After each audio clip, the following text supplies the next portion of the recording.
Brigada Love Lines. Brigada Love Lines. May mga problema na minsan nahihirapan kang hanapan ng kasagutan.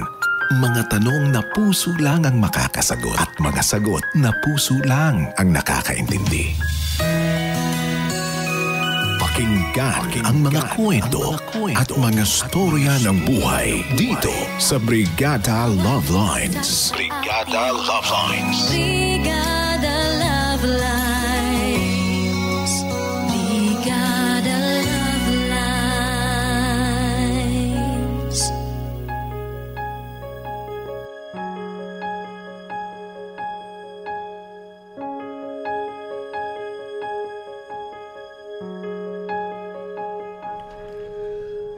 Dear Brigada Love Lines, magandang hapon po sa inyo at hello na rin sa lahat ng avid listeners ng inyong programa.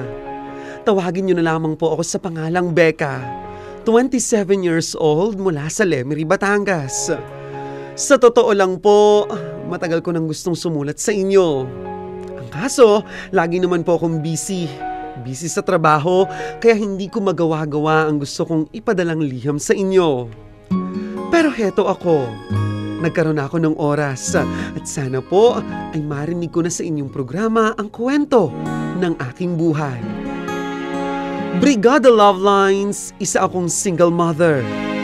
Maaga akong nabuntis, kaya naman maaga ko rin natikman ang pait ng buhay. 17 years old pa lang po ako nung ipinanganak ko si Billy. Naging dahilan po iyon para mahinto ako sa aking pag-aaral. Education, Brigada Love Lines, ang aking kurso noon. May boyfriend ako that time, si Carlo. Ang kaso, nung malaman niya na nabuntis niya ako, bigla na lang siyang nawala.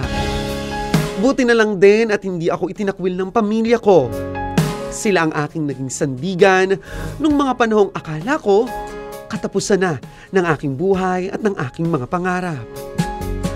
Bukod sa pag-ibig, maaga rin akong namulat sa pagtatrabaho. Oo, Brigada Love Lines.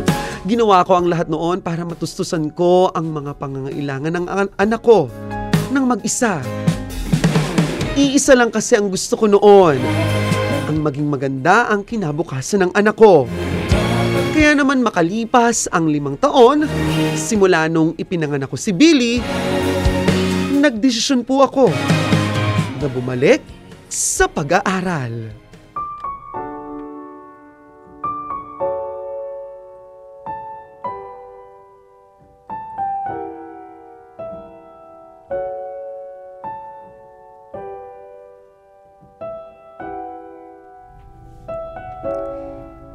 Grabe, 5 taon ko rin hinintay ang pagkakataon na to. Yung haharap ulit ako sa salamin, suot ang uniform na to. Ay, bagay pa ba sa akin? Ay, basta Becca, laban lang ha. Para to kay Billy. Para to sa mga pangarap nyo. Teka, makuha nga na nga ang bag ko. At baka malate pa ako sa school. Mama, papasok na po ba kayo sa school? Oo anak eh, papasok na si Mama. Huwag mong kakalimutan ang bilin ko ha. Dapat tulad ni Mama, maging good boy ka rin sa school nyo. Opo, Mama. O, mag-aral na mabuti ha. Huwag ka rin papasaway kay Lola. Mamaya, si Lola na maghahatid sa'yo. Hihintayin ka na rin niya. Hapon pa kasi ako makakauwi anak eh. Hanggang alas 5 kasi ang klase ko. Sige po, Mama. Okay, good. Basta anak, pangako ko sa'yo kahit anong mangyari, magtatapos si Mama ng pag-aaral ha. Gagawin ko ang lahat para sa'yo sa kinabukasan mo. O sige anak, malilate na si Mama sa school eh. Mag-iingat kayo mamaya ni Lola ha. Ingat din po, Mama. I love you anak. I love you din po, Mama.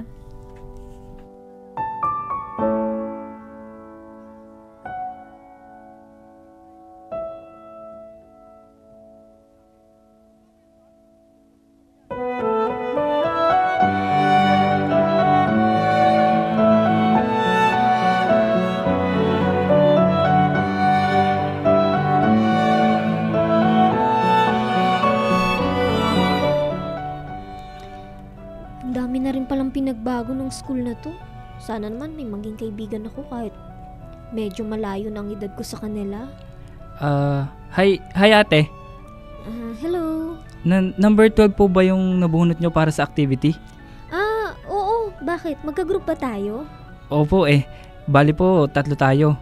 Yung isa nasa unahan lang, may itinatanong sa prof natin. Ganun ba? Alam mo ba na kung ano yung gagawin natin? Hindi ko kasi masyadong nag-gets Oo naman po, huwag kayong mag-alala. Groupings naman to. Salamat medyo nahihiya pa kasi ako. Kakabalik ko lang ulit sa school na ito. Okay lang yon, walang problema. Siya nga pala, Daniel ang pangalan ko. Nice to meet you. Nice to meet you, Daniel. Ikaw naman ang magpakilala. Anong pangalan mo ate? Ako si Becca. Gandang pangalan Bagay na bagay sa'yo ate. Teka, sabi mo kakabalik mo lang ulit sa school? Bakit? Tumigil ka noon? Oo Nabuntis ako at the age of 17. Single mother ako ngayon. Meron akong isang anak na lalaki. Ilang taon na po kayo ngayon? 22 na. Talaga? 22 ka na? Hindi halata at tsaka hindi rin halata na may anak ka na. Parang kaedaran mo lang kami, para kang 16 o kaya 17. Pero galing mo ate Becca kahit na nabuntis ka noon at nagkaanak, bumalik ka pa rin sa pag-aaral. Para na rin naman kasi sa anak ko tong pagbabalik ko sa school. Siyempre, gusto kong magkaroon ng maayos na trabaho pagka-graduate ko. Mahirap kasi kapag single mother. Buti na nga lang, nandyan ang mga magulang ko. Unang beses pa lang nating mag-usap. Believe na ako sa'yo agad ate Becca. Alam mo, tayong mga kabataan, makakagawa naman tayo ng mga pagkakamali habang ina-enjoy natin yung pagiging teenager natin. Pero kapag nakagawa tayo ng mali, huwag natin kakalimutan na pwede pa tayong bumawi. Hindi naman kapag nadapa ka, ibig sabihin, hindi ka nababangon. Nasan po pala yung tatay ng anak nyo? Naku, wala na siya. Di ko alam kung nasa na siya. Di ko pa nga naisa silang noon ng anak ko, naglaho na siya agad na parang bula. Naku, pasensya na po. Okay lang. Ikaw kung may girlfriend ka ngayon, magtapos muna kayo. Wala po akong girlfriend ate, aral po muna. Sige na, nagchismisan na tayo rito. Di pa natin gagawa yung activity, mamaya tawagin na tayo ng ang group natin. Sige po ate Becca.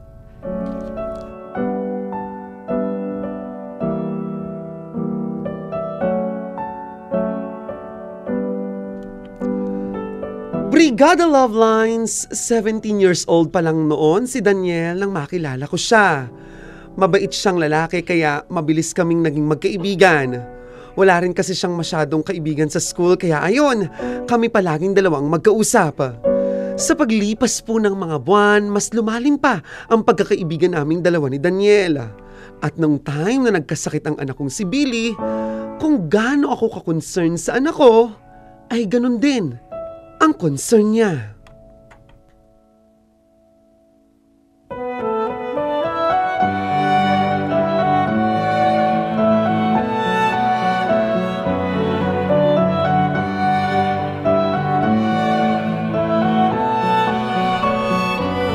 Becca, ano raw sabi ng doktor?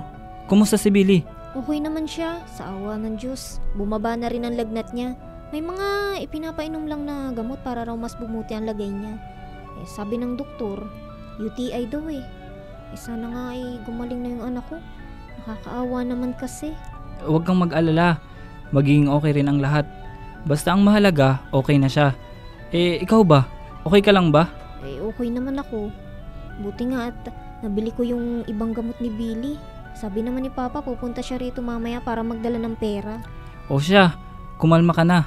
Baka naman sobra kang ma-stress. Ang hirap kasing hindi mag-alala Tapos ang hirap pa namang umabsent ngayon sa mga klase natin. Pero sabi naman ni Mama, siya na raw muna magbabantay dito sa hospital kay Billy. Pero kasi hindi ko maiwasang isipin na paano kung lumala ang lagay niya. Paano kung lagnatin ulit siya ng mataas, tapos nasa school ako. Ang hirap din talaga kapag kaliwat ka na ang responsibilidad. Nanay ako at the same time, estudyante rin. Kaya mo yan, Becca. Ikaw pa ba? Ngayon pa nga lang, kitang-kita ko na kung gaano ka katatag Sobrang swerte ni Billy na ikaw ang mama niya. Alam mo naman na basta para sa anak ko, lahat kakayanin. Teka, hindi ka pa ba uuwi? Gabi na. Ayos lang, wala rin naman akong gagawin Salamat nga pala sa pagsama mo sa akin dito sa ospital ha. Kahapon pa, ikaw na rin ang kasama ko rito. Baka hanapin ka na sa inyo. Ayos lang sabi. Alam naman ni mama na nandito ako at sinasamahan ka. Alam nila? Oo naman. Naikwento na kasi kita kay mama noong minsan. Talaga ba? Oo. Ikinukwento ko kung gaano ko ka na-inspire sa buhay mo. Sus, yan ka na naman eh. Totoo naman kasi. Pero promise, bukal sa kalooban ko na samahan kita rito ngayon. Hindi mo kailangang isipin na abala ka na sa akin. At saka wag kang mahiya. Sasamahan kita rito hanggang sa makalabas si Billy dito sa ospital. Ano? Seryoso ka ba? Oo. Para naman hindi ka mag-isang magbantay sa kanya. At saka linggo pa naman bukas, wala pa tayong pasok. O sige, basta kapag inaanto ka, may couch naman sa loob. Pwede ka dun matulog. Ano ka ba? Sanay ako sa puyatan. Anong saysay nung sinamahan kita tapos tutulog din naman ako. Sige na nga, makulit ka eh. Basta ito palagi ang tatandaan mo, Becca. Kung kailangan mo ng tulong, karamay at sandalan, nandito lang ako palagi.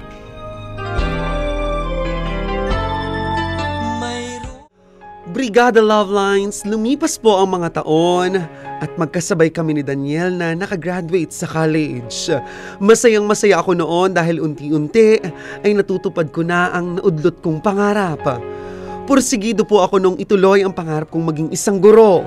Kaya habang nagre-review ako para sa board exam, ay pansamantala muna akong nagturo sa isang private school. Masasabi ko noon, Brigada Love Lines, na ibang-iba na ang buhay ko sa buhay ko noon.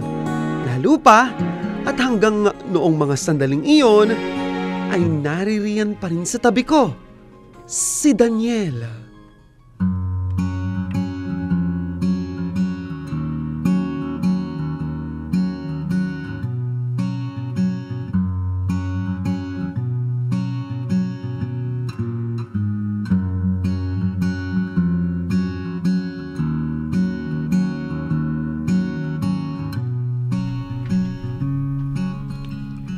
Becca, Daniel? Anong ginagawa mo na naman dito? ano pa, edi sinusundo ka? Diba, sinabi ko na sa'yo kahapon. Ayoko na susunduin mo pa ako ulit. Pwede namang hindi na eh. Kasabay ko na rin naman si Ma'am Sheila pa uwi. Ang anak mo ang nag-request nito sa akin. Sabi niya kung pwede raw ba na sunduin kita. Hindi pa raw kasi siya big boy kaya hindi ka pa niya kayang sunduin. Ginagawa mo pang dahilan ng anak ko eh. Totoo nga. At saka maliit na bagay lang to para sa akin. Baka masanay ako niyan. Walang problema. Mas maganda nga yun eh. Araw-araw kitang susunduin dito sa school. Kung gusto mo, araw-araw din kitang ihahatid. Naku, sobra na. Magagalit na ako niyan sa'yo. At saka, nakakahiya. Baka kung anong sabihin ng ibang tao. Ano namang nakakaya doon? Halos lahat naman alam sa lugar nyo na matagal na tayong magkaibigan. Oo nga, pero alam mo naman ang mga chismosa. Ano bang sinasabi nila? Sabihin mo nga sa akin. Naku, wag na. Baka ma-stress ka lang. Wala namang katotohanan kaya wag na natin pag-usapan. Ano nga? O sige na nga. Bakit daw yung kagaya mong 19 pa lang sa akin na nakikipagkaibigan na may anak na? Sabi pa, siguro raw may relasyon tayo. Yung mga chismosa sa amin, ayaw nila maniwala magkaibigan lang tayo. Anong sabi mo? Wala. Sabi ko magkaibigan lang tayo. Pero sa tingin mo ba, Becca, pwede kaya na maging tama sila? Anong maging tama sila? Na pwede tayong magkaroon ng relasyon ng higit pa sa isang magkaibigan. Nako, itigil mo yan. Alam mo hindi pwede yan. Una, single mother ako. May anak ako. Pangalawa, halos 6 na taon na ang agwat ng edad natin sa isa't isa. Kaya huwag kang mag-iisip ng ganyan. Pero malay mo. Ay nako, walang ganyan Daniel ha. Magkaibigan lang tayo at masaya ako na kaibigan kita. Okay ba yun? Okay, kung yun ang gusto mo eh. Sa puso ko ay naroon ka. Dati laging nag-iisa nang ikaw ay makita. Ligaya ang siyang nadama. Laging naghihintay ako'y mapansin mo. Sana'y may pag-asa sa'yo. Ni mapigil ang damdamin na ibigin at hanapin ka, walang sinuman na makakaawat pa. Sasabihin, aaminin na wala na, para sa akin na siyang magbibigay. Tao po. Tao po. Naku, sino kaya yun? Sandali lang po! Ay baka ito na yung gagawa ng gripo namin. Mabuti naman makakapaglaban na ako. Carlo? Becca, kumusta ka? Carlo, anong ginagawa mo rito? At sino nagsabi sa'yo na dito kami nakitira? Paano mo nalaman? Pinagtanong-tanong ko sa mga dati-dating kaibigan. Teka, kumusta ka na? Huwag mo akong tatanungin na kung kumusta ako. Hindi na mahalaga yun. Umalis ka na kasi matagal na kitang ginalimutan. Akala ko nga patay ka na eh. Becca, sorry, patawarin mo ko. Alam kong galit ka pa rin dahil basta na kita iniwan noon. Kaya sorry. Nandito na ako ngayon Binabalikan ka, pati yung anak natin. Wow! Carlo! Anak natin? Ang lakas mo naman para sabihin na anak natin. Una, wala kang anak. Pangalawa, hindi ka niya kilala kaya kahit makita ka pa niya ngayon, hindi ka niya makikilala bilang tatay niya. At ano bang akala mo? Ipapakita ko sa yung anak ko? Hindi! Nagkakamali ka! Becca, naiintindihan ko yung galit. Pero, huwag mo naman sanang ipagkait sa akin ang anak ko at yung pagkakataon para magpakaama sa kanya. Una pa lang naman, hindi ka na naging ama sa kanya. Kasi kung may malasakit ka noon, hindi mo ko iiwan. Hindi mo ko hayaang mag-isa na problema sa pagbubuntis ko. Tapos bigla-bigla ka nalang babalik ngayon. Umalis ka na, Carlo! Hindi kita kailangan, alis! Becca, sandali. Mag-usap pa tayo. Babawi ako. Papatunayan ko sa'yo na karapat-dapat pa rin ako. Ang galing mo rin tumiming, no? Siguro alam mo nang nakagraduate na ako, no? Ang hindi ko kasi magets, bakit saka ka babalik kung kailan okay na ako? Okay na kami ng anak ko. Becca, please, sana bigyan mo ko ng second chance. Oo, alam kong matagal yung halos 8 taon bago ako bumalik at bago ako nagpakita ulit, pero kahit pag-aano katagal, ang mahalaga, babawi naman ako. Please, Becca, please.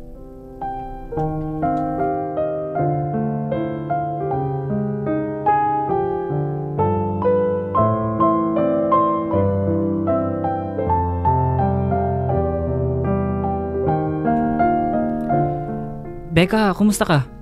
Parang kanina ka pa nakatulala. Okay lang ako. Medyo pagod lang nitong mga nakaraan sa trabaho. Ang dami ko kasing ginagawa exams. Tapos ang kukulit pa ng mga bata sa school. Pero okay lang. Ganun naman talaga kapag teacher ka. May nabanggit nga pala sa akin ng mama mo. Bumalik daw yung ex mo. Oo. Ang kapal nga ng mukha eh. Nag-usap kayo? Ayoko makipag-usap sa kanya. Pero siya tong mapilit. Humihingi ng second chance. Anong sabi mo? Sinabi kong ayoko. Bakit sino ba siya para papasukin ulit sa buhay ko? Tapos niya akong iwan noon na para bang wala lang. Babalik at babalik siya ngayon. Paano si Billy? Okay lang ba sa'yo na hindi niya makilala ang totoong tatay niya? Siguro saka na. Masyado rin ng kasing biglaan ng pagbabalik niya. Hindi ko inaasahan kaya hindi ko rin alam ang magiging desisyon ko. Kailangan pala mag-double time ako. Kasi baka maunahan pa ako ng iba. Maunahan naman saan? At saka, anong double time na sinasabi mo? Double time? Double time ng panliligaw sa'yo. Kasi mukhang magkakaroon pa ako ng kakompetisyon dyan sa puso mo eh. O ikaw Daniel ha? Ano bang pinagsasasabi mo? Seryoso kasi Becca. Becca, gusto kita. Mahal kita. Hindi pa rin ba talaga obvious? Matagal na kitang gusto. Pero hindi ko agad sinabi sa'yo kasi alam kong may malaking responsibilidad dyan sa anak mo. Hinayaan muna kitang makapagtapos, pati ako. Naghintay ako ng ilang taon, Becca. Pero sa pagkakataong to, sorry nga kung hindi ko agad nasabi sa'yo. Pero sa tingin ko kung hindi ko pa sasabihin to sa yung nararamdaman ko, baka maunahan pa ako ng iba. Baka paggising ko sa isang araw, nasa piling ka na ulit ng ex mo. Becca, mahal kita. Mahal na mahal. May takot na nadarama. Kung kailan naman na maayos na ang buhay ko, saka naman nga babalik si Carlo. Sa totoo lang ay hindi ko inasahan yon. At ang isa pang hindi ko inasahan ay ang pag-amin sa akin ni Daniel na mahal niya raw ako. Brigada Love Lines, nagpatuloy pa nga ang pangungulit sa akin noon ni Carlo. Pero malinaw po, malinaw na sinabi ko sa kanya na tapos na kaming dalawa at hindi ko na siya kayang tanggapin pa ulit. Sinabi ko rin na pinapatawad ko na siya sa nagawa niya noon sa akin at kung talagang gusto niyang bumawi ay para na lamang sa anak naming si Billy. Hindi rin naman ba to ang puso ko, Brigada Love Lines? Ipinakilala ko pa rin si Carlo sa anak niya at ipinaintindi ko pa rin sa anak kong si Billy na si Carlo ang totoong tatay niya. Tuwing weekend, Brigada Love Lines, nagbabanding ang mag-ama. At nakikita ko naman na masaya ang anak ko kaya panatag ang loob ko. Sa kabilang banda, si Daniel naman, unti-unti ay nakikita kong nagpupursige rin para makuha ang matamis kong oo. Pinayagan ko siyang manligaw sa akin kasi mabait na tao po si Daniel. At nung time na sigurado na rin ako sa nararamdaman ko para sa kanya, ginawa ko po ang isang desisyon na alam kong magiging masaya. Hindi lamang siya, kundi pati ako na rin.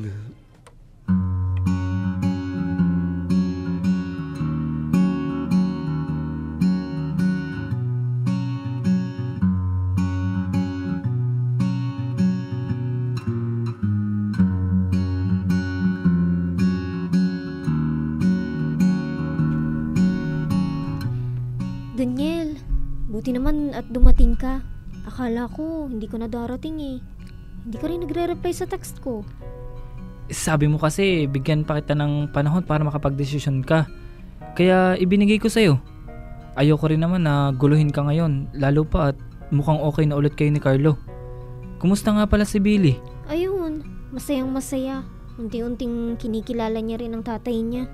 Teka, ano nga palang sasabihin mo? Good news ba yan?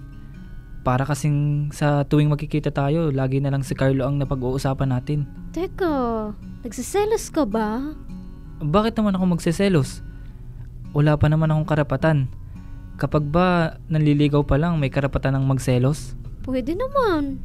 So, ano nga ang sasabihin mo? Sabihin mo na, kinakabahan naman ako eh. Huwag ka nang kabahan. Good news naman talaga to eh. Daniel, alam mo naman kung gaano ka kahalaga sa akin ang pagkakaibigan nating dalawa. Sa lahat ng naging kaibigan ko, ikaw ang pinaka-solid. Sa'yo ko naramdaman yung totoong malasakit at pagmamahal ng isang kaibigan. Gets ko na, Becca. Tungkol sa friendship natin ang sinasabi mo kasi babasadin mo na ako, no? Bakit? Good news ba yun para sa'yo? Hindi ko alam.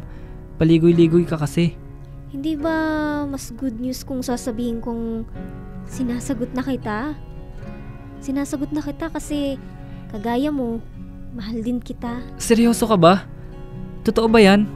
Daniel, ikaw ang pinipili ko. Ikaw lang at walang iba.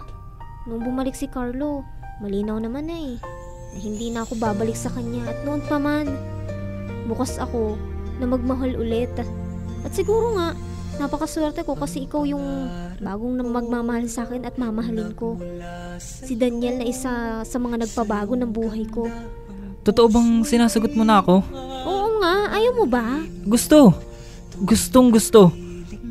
Pangako, Becca, hindi ka magsisisi na minahal mo ako. Pangako yan. Silip ng bituin sa iyong mga mata. Ang saya nitong pag-ibig, sana ay di na mag-iiba. Ang pangarap ko ay yung binubuhay, ngayong nagmamahal ka sa akin ng tunay. At ang tinig mo'y parang musika